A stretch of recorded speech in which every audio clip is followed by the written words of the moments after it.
Here we go. Ladies and gentlemen, you're listening to Journey into Comics, a podcast about comic books, video games, movies, television, and everything nerd, with your hosts, Nate Phillips, Brandon Stone, and Shuddy Boy. And I see your Schwartz is as big as mine. What's up, everybody, and welcome to Journey into Comics. I'm one of your hosts, Brando. What's up? How's it going? And today, I have a very special guest. Joining us here on the show is you. Alright, so that was just corny as fuck.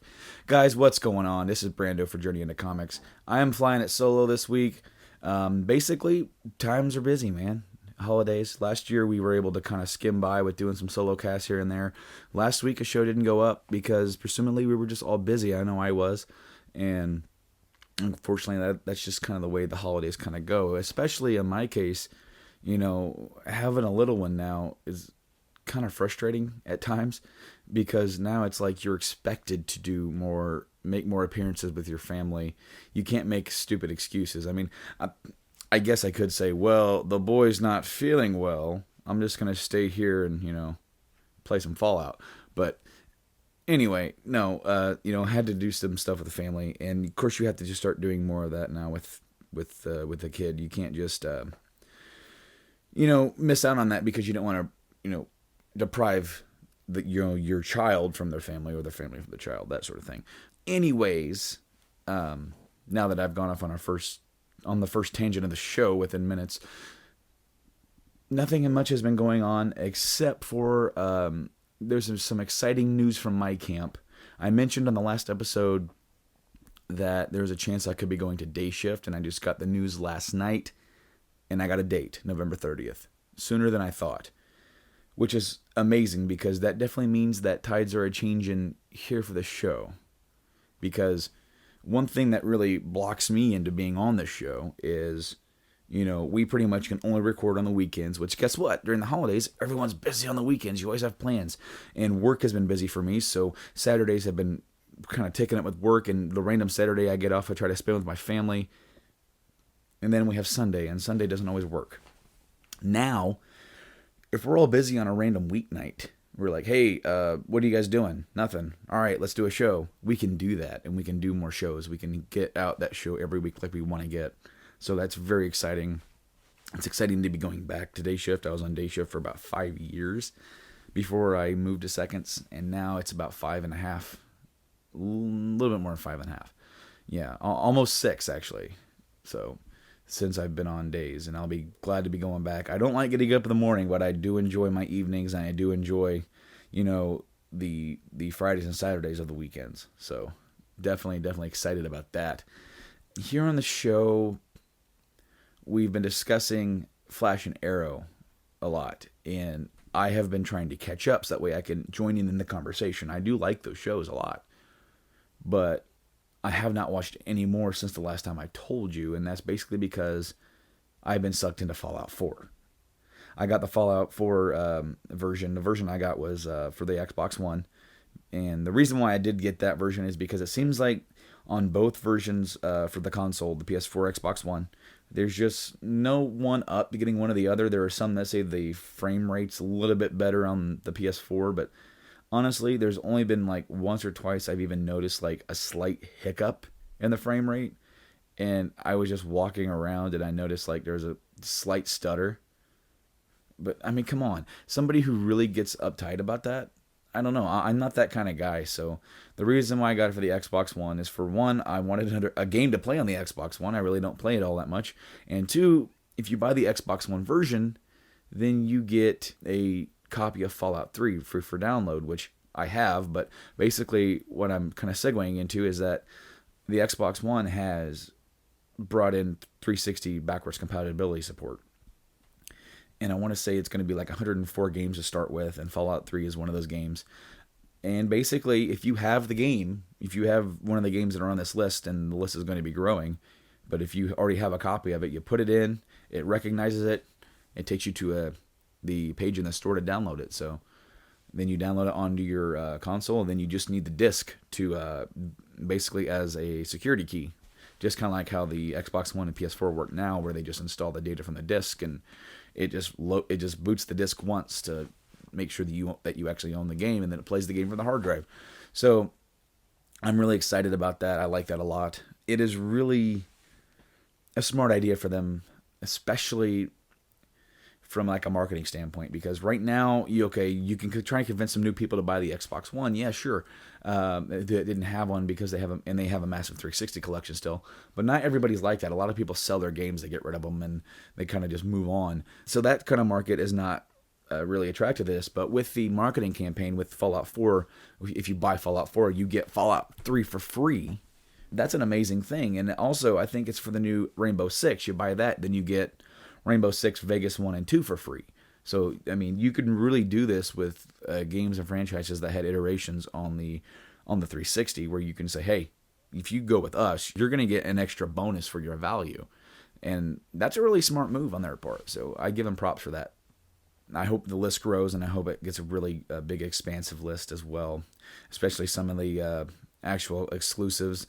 Especially, I noticed there was a few games missing, like from the Halo series on the Xbox One. They brought the Master Chief Collection, which is 1 through 4, and then they have 5 now. But I want to see like Reach or something get, like a backwards compatibility support. That way, they don't actually have to not remake it, but remaster it. They don't have to remaster that for the current console, and then they can just do a backwards compat, and that'll be the end of it. Speaking of backwards compatibility, PS4, the guys over at Sony, they actually announced that they're putting PS2 compatibility support in some manner onto the PS4. Now, I don't know if this is going to work the same way, where you put the disc in and it takes you to a download, or if it's going to be like the PS2 classics were on the PS3. I'm not sure, but they have announced that it is coming. I know there's going to be a lot of people who are upset about the PS3 not getting backwards compat, but that's going to be a bit of a different move. It's more difficult to do because of the actual architecture of the cell processor.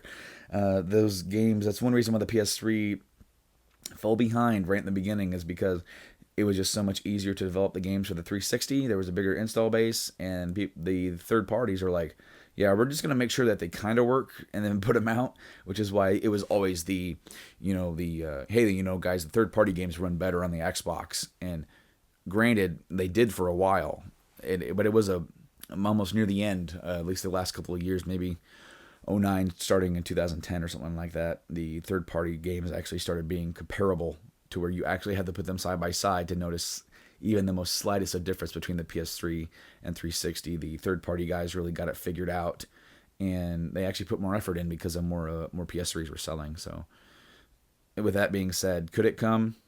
I would like to think that it would. I think that it will, but it's going to be probably a really hard thing to do. And if they never do it, I get it, I understand. But it's kind of cool that they have the PS2 kind of coming, because the PS2 is like their biggest success. Besides obviously the growing success of the PS4, with that notwithstanding, but as of right now, the PS2 is their biggest success. So if they can keep that kind of going, and they can kind of keep that part of their past alive, kind of try to compete with the Xbox compatibility with their biggest success of the 360. So yeah, it's going to be really neat to see how these new features are sort of used and kind of brought forward. I do want to see them, get some attention from the companies and kind of expand it a little. Also, and it's like, as far as the gaming world, the Xbox guys, they launched their new dashboard, their new, I guess you want to call it an OS, or they pretty much changed the layout of the Xbox One, which the original one that shipped with the system and was just recently replaced was more akin to like Windows 8. And that was like, out of all of my critiques of the Xbox One, despite their disastrous launch, or leading up to launch, despite all the negative things that came with that, I ended up buying one last year, and just to check it out for myself. I ended up getting a pretty good deal, and my main complaint was the dashboard. I hated it. It was difficult for me to find my way around. It's almost like they fixed what wasn't broken. It was almost kind of like with their controller. The 360 controller was almost perfect. You only needed to fix a few things, and they kind of overhauled it, and they fixed the things that were wrong with it. But in the meantime, they've kind of created a couple new problems that aren't really that big a deal. Like, it's less of a big a deal than like the D-pad was, but it was just like, you guys didn't have to do this much. You know what I'm saying? But for the new dashboard, I like it a lot. All your friends and messages and settings and stuff are off to the left. If you're on your main page, you're off to the left, and I guess you can really study like the hotkeys. Your pins are on the bottom of your page, but if you hit like the left trigger, I heard, you can just zoom down all the way to it. I actually haven't tried that, but I do like it. I think it's a little easier to navigate. I think the store is both easier and harder to navigate at the same time. I know that sounds weird, but the reason why I say that is because I can't find the backwards compatibility list of games. I can't find the 360 section. Maybe I'm just stupid. Maybe I can't find it. But I'm actually having to like search each game that I'm thinking of. And there's 104 games on that list. You guys need to have like a little list where it has, here's all our 360 games. Here's all of our new releases. You need to have the 360 thing on there. That way you can just search through all of them to see which ones you want, or look to see if a game that you have is on there. But if you don't want to go and try to find your games or whatever, just make it easier, guys. Just kind of make that easier to figure it out. But I think the new Xbox dashboard is a winner for me. It's definitely an improvement. I think it could be better, but they'll probably change it again at some point, just like they did with the old 360 dashboard. They went through so many of those. But what else do I have for gaming? Tomb Raider. Rise of the Tomb Raider came out on the same day as Fallout 4, which meant that I didn't buy it because I wanted to play Fallout 4. And I'm pretty sure that was that way for a lot of other people. The hype for Fallout 4 was a lot bigger than the hype for the Rise of the Tomb Raider.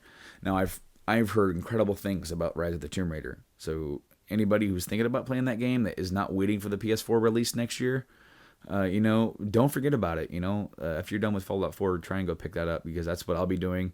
Especially like here in a few weeks, we go out Christmas shopping. I'm gonna try and pick me up a copy of Rise of the Tomb Raider, and hopefully I'll be able to play it over my Christmas break and really put some time into that, because I do want to beat that before I play Uncharted 4, because I don't want to play those two too close together. I don't want them to, because they're so similar in design and scope. One's Tomb Raider inspired Uncharted inspired Tomb Raider, so it's sort of this weird sort of dynamic with this game, and I just don't want to be, I guess, burnt out on the flavor of it too much. You know what I'm saying there. Nintendo Direct. Nintendo Direct was it last week? Week before? Holy crap. Guys, this is the first time Nintendo said much of anything since the passing of Satoru Iwata. And they came out swinging, man. They really did. And I actually have the article pulled up, so I can remember exactly what all was in this that was worth mentioning. And they pretty much closed the Direct with the biggest sort of the news story. The more surprising one is Cloud from Final Fantasy VII is coming to Super Smash Bros. As a DLC character.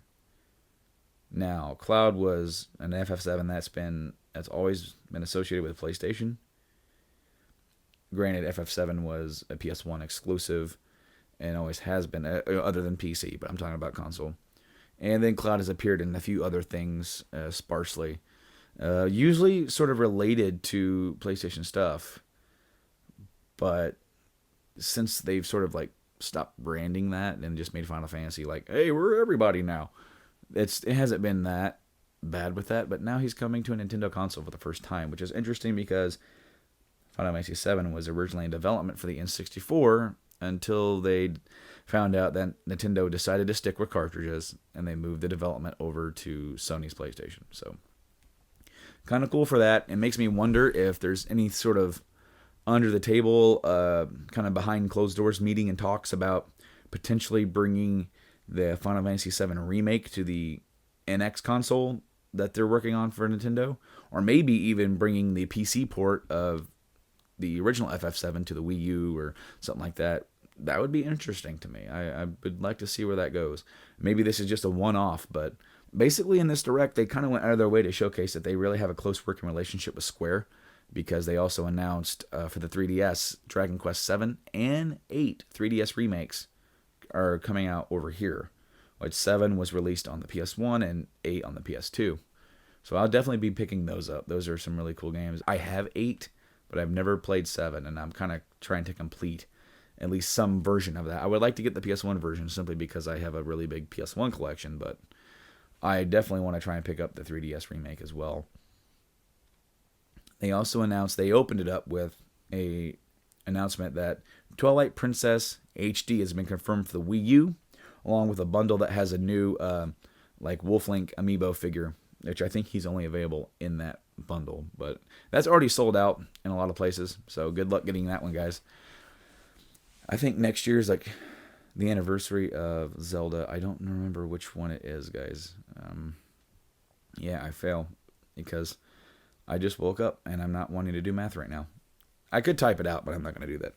Next year is anniversary for Zelda, so they announced Twilight Princess HD, and also the Zelda Wii U game is also coming out probably in the fall next year as well to be like their really big release. And then also in the year, Star Fox Zero is coming out in April.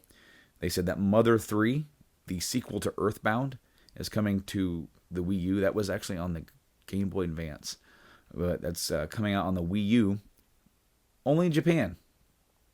I don't think it's going to last. I think it will be coming over here because I think I remember around E3 this year, they released the original Mother, the sort of prequel to Earthbound, the original one for the NES that never came over here. They translated it and put it onto the Wii U, so to download for like $6 or something like that. Maybe it's even less than that. But I think it's coming. I think they know that Earthbound has sort of this cult following here in the States, and so once it gets released, they'll probably be translating it and putting it up. So I guess just wait. That's kind of what I'm saying, and we'll see it. But that was about it. They had stuff about Fire Emblem and on the 3DS, they're coming out with Pokemon Red, Blue, and Yellow. The original Game Boy games are coming to the 3DS for like their virtual console things. And it's also going to be wireless enabled, so you can battle and trade Pokemon wirelessly through your 3DSs. So that's kind of neat that they actually went through the architecture and figured that out. So that way you can still stay true to the actual Pokemon games the way they were intended. So I don't know if you could hear that, but apparently my baby is up and quite hungry. I tried to get this done before he got up, but apparently I didn't start soon enough. So apologize, guys. That's sort of the life of dealing with a kid. So hopefully mom's taking care of it. I pretty much set this time aside in the day to do this. So if I do have this like slip away to help take care, you guys probably won't even notice it because I have the magical power of editing. Anyway, guys, that's sort of like my game news, I guess. There really isn't a whole lot to add for any sort of gaming or anything like that. There's a few other things I kind of wanted to talk about. Star Wars. I read that Star Wars has officially sold $50 million in advance tickets, which my ticket is included. I'm going on Thursday. Of course, that makes day shift a little bit more difficult now because I actually took a half day, and I'm on night shift.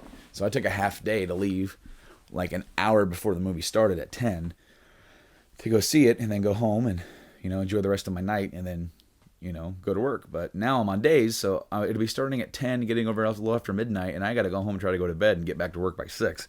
So that's going to be fun.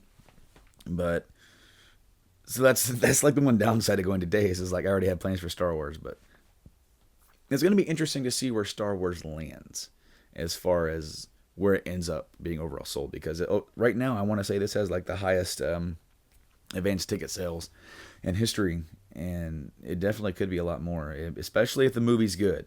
If the movie holds up and the fans are happy with it, then I think you guys are going to be seeing sort of a history in the making with ticket sales. I think this has the potential to be one of the biggest openings of all time.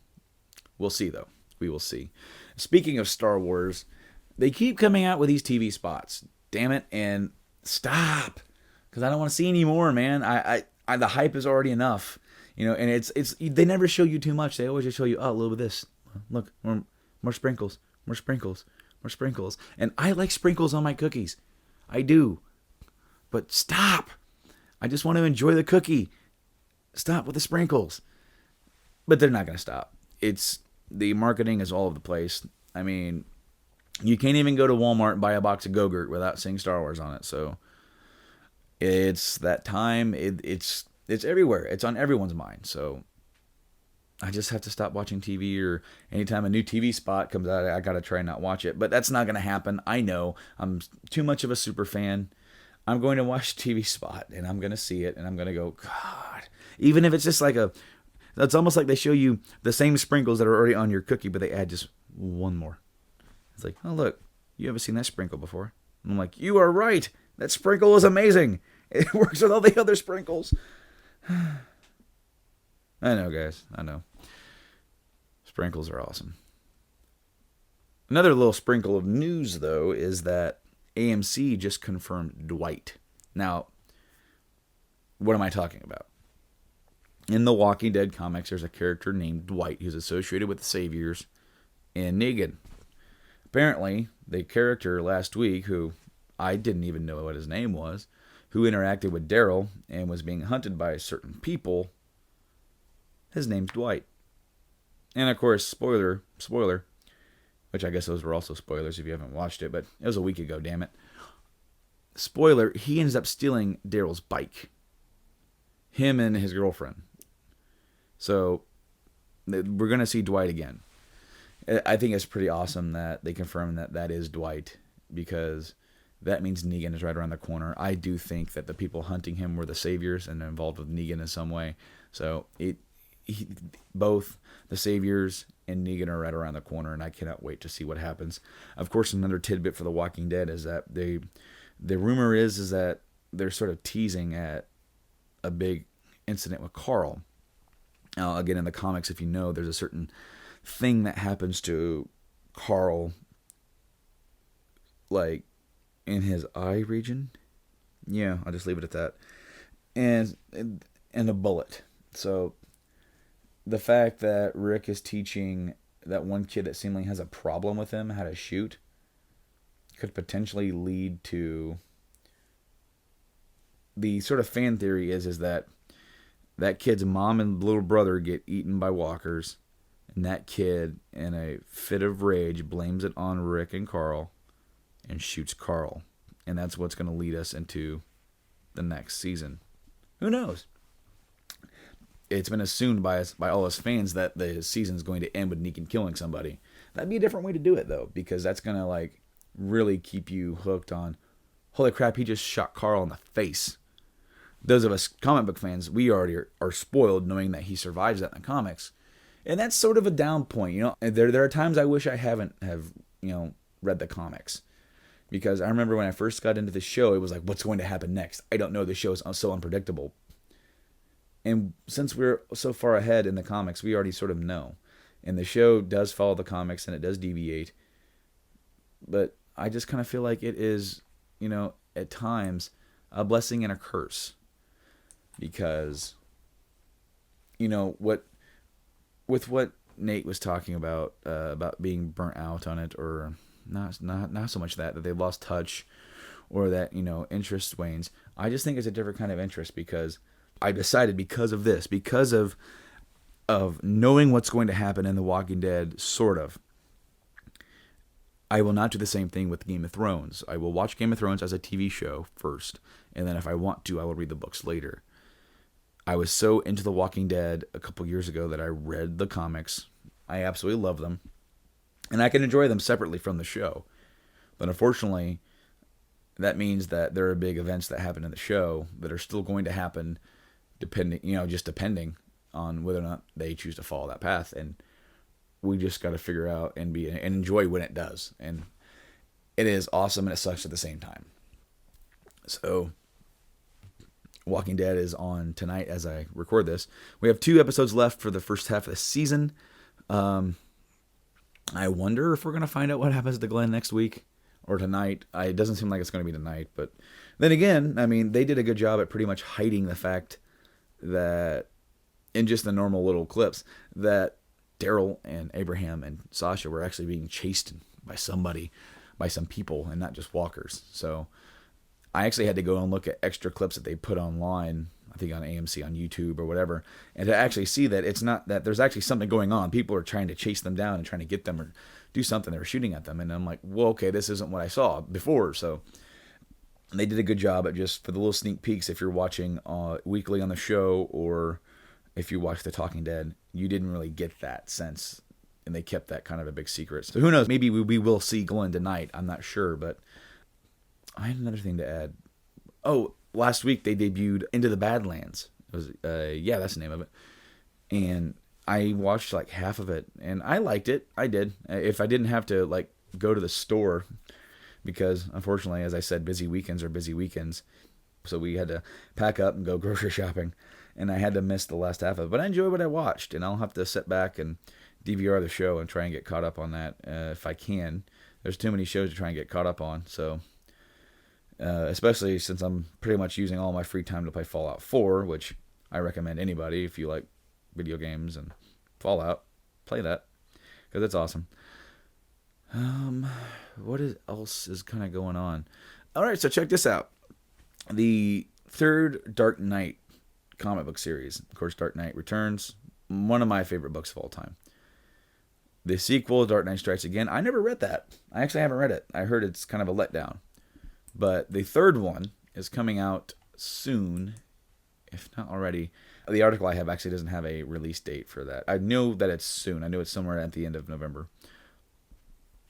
But the Dark Knight 3, The Master Race, is coming out soon.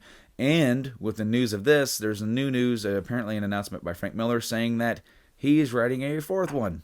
Originally marketed, Dark Knight 3 was supposed to be the final chapter. But he was quoted as saying, I thoroughly applaud what Brian, the writer of Dark Knight 3, is doing. But now that he's doing this, it's now a 4-part series. I'm doing the fourth. So it's reinvigorated him in a way to try and get him back involved and write some more Batman stuff. So hopefully, the Master Race is pretty good, and they can kind of go out on a good note here with these next two stories, if in fact he does end up writing Dark Knight 4.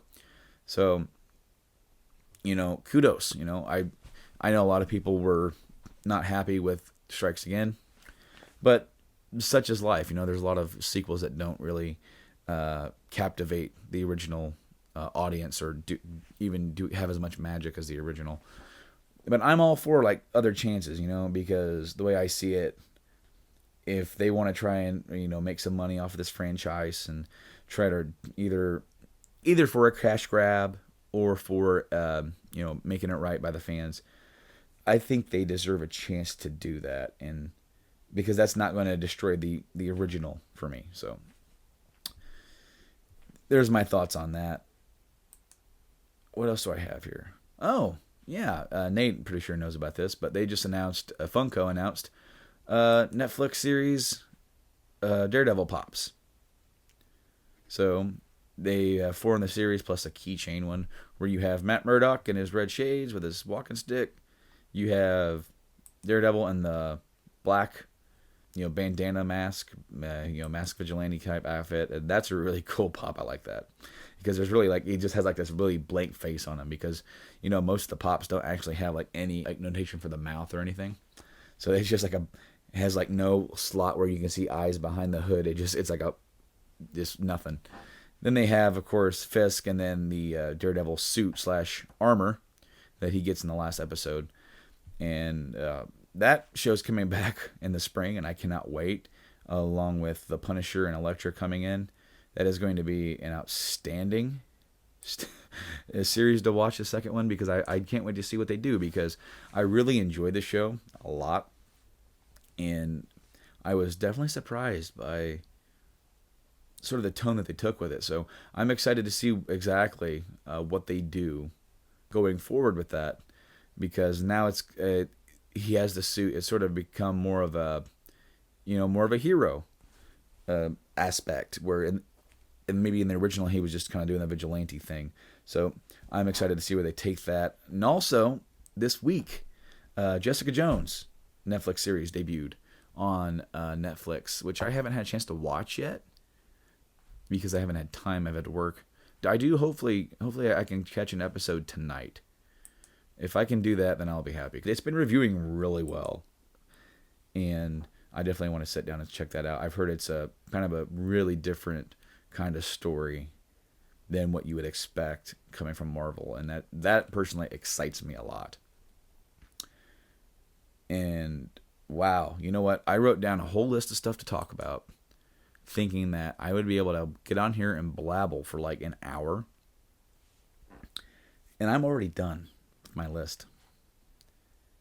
Seriously, I just sat down, started talking, go through like this list of news, trying to come up with something to talk about. I had some gaming, some movies, some sort of, comic television. I'm not caught up on comics. Although, guys, it's been a while since both me, Nate, and Shuddy have all been on the show together. And when we do, we try to read and review some comics.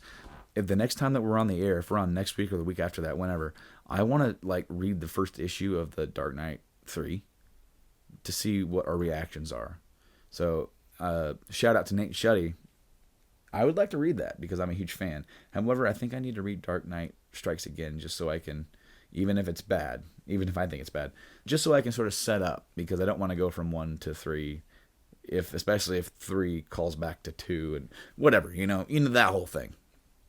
But I definitely want to give that a try and read that so we can sort of gather a consensus and see what we think about that. But wow, I sort of just blazed through this a lot faster than I thought I would.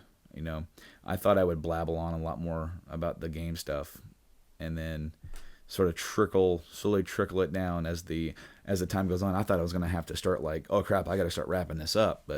And now I'm on the opposite end. It's like, man, I don't want to like leave it at a half hour, but I mean, I guess it wouldn't be the first time and we'd have a shorter episode, especially one with as much like exciting news as the one that I just told you when they go into days, and it could potentially change the fabric of when and how we can record the show. I don't think it's going to change the release date of the episodes. I think we're going to try and keep that the same. At least I would like to. That's my vote, guys. That I would like to keep the release date either on Sunday night or Monday morning. That way we can get out for their first of the week commute, and then have that be the release. However, it is kind of awkward then if we record on like a Wednesday or Thursday or Tuesday, whatever, that we have to wait a whole week for the episode to come out. Then it seems dated, but there it is. That's the trade-off, I guess, if we want to keep that date. But I guess that's something that we just got to talk about, because we've always just kind of had the same release time. So if that's the case, then maybe tides are changing around here more than I thought, but maybe not. But guys, I think that's gonna wrap it up for me. It's a nice, cold, snowy day in November. We got a crap load of snow yesterday. I cannot believe it's too early for this, guys. Come on. And I heard up north is getting hit even worse. So I hope Nate and all those guys are okay. But what the heck, man? I woke up yesterday and I knew there was going to be like a chance of snow, or there's going to be some snow out there. And I'm just like, what the heck? It's just like a blizzard out here. Too much. And it just kind of kept coming down. It got way too cold. Thankfully, it's not going to, get a little warmer. It's not going to stick. And it really didn't stick to the roads either. The roads were too warm. So the roads weren't really that bad. There were still people in the ditch, though, along the interstate. People driving stupid. It seems like it's that first couple snows, man. People just forget how to drive in the damn snow. I've always been pretty good at it myself. Haven't had any accidents with it. I've had a couple of close calls, but then, like last year, I really put the Subaru to the test, and she pulled through with me, so I really enjoy that car in the snow. That car's freaking awesome. But guys, I think that's going to wrap it up for me here. Of course, you guys can always check us out on all the webs. You can check out my other podcast if you like, sortalive.com with me and Silent Rob. We have 2 episodes up. We are going to be recording a 3rd one on Thanksgiving weekend around that time, and so that episode will actually come up in the 2nd week of December. That's when I'm doing the releases once a month, 2nd Friday of every month. So we're going to be trying something. I actually already have something to try, and we might try to get some other stuff. I tried to get some Nuka-Cola Quantum that Jones made for Fallout 4, but I can't find it because it's all sold out. Because apparently Jones didn't make enough. Jones, looking at you. What the hell, man? You can always check out Journey into Comics on Facebook at Journey into Comics. Search that. You'll find us. We're the not comic book store one. You can check us out on Twitter at JSE Podcast. If anything ever goes up there. What else? Instagram, Journey into Comics. Of course, you can always check us out at journeyintocomics.podbean.com. You can download our episodes there. You can stream us. You can download the Podbean app right on your smartphone, smart device, and you can follow and comment and listen right through there. You can also follow us through iTunes if that's your shtick too. So, guys, here soon, all three of us are going to be back, and it's going to be like a reunion episode. We're probably going to have like a big 20-minute intro because we're like, hey guys, how's it going? It's been so long since we've all been like talking here at the same time. It's been a lot of changing going around. So that is definitely the name of this episode, something to do with change. I kind of like what I said earlier, the tides are a-changing. So with that being said, I'm Brando, and I'll see you later.